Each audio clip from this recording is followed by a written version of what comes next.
So today we're making pizza, no yeast. Flour, baking powder, salt, water, olive oil, pizza sauce, grated mozzarella, oregano or herbs, pepperoni, and fresh garlic is what we used.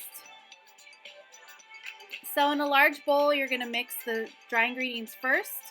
We put in the flour, then the baking soda. I didn't have any yeast, so I was looking for a pizza dough without yeast, and this works out just fine. Add in the salt, and then after all the dry ingredients are mixed in, you're just going to mix it around so that it doesn't clump or anything, so it's all loose and combined. And then you're going to put the wet ingredients together, so the water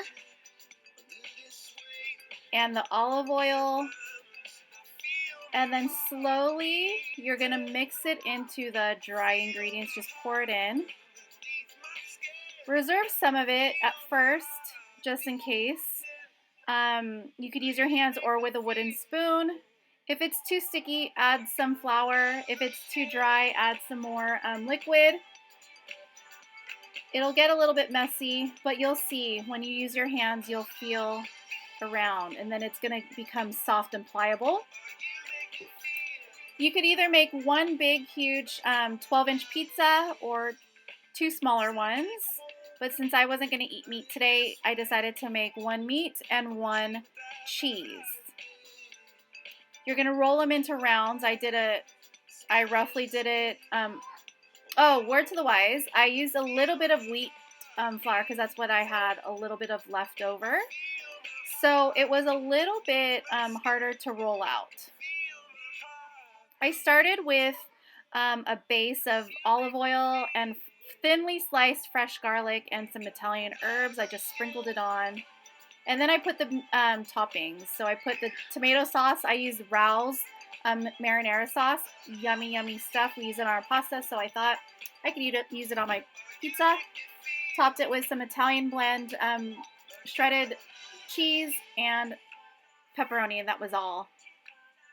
The second one, I started same with olive oil, freshly sliced garlic, Italian herbs. I didn't put any sauce on this one because I wanted more of the garlic taste and flavor. So I didn't put any sauce, but I did start it the same way. I put a little bit of salt and pepper as well on top of that. And then it was cut off, but I put cheese and I put sliced tomatoes on top. You bake it at 400 degrees. I preheated it first for 15 minutes, and then it comes out delicious. We like ours thin, so I rolled it out thin, and that was it. Voila, you have pizza, 15 minutes in the oven. Bon appetit!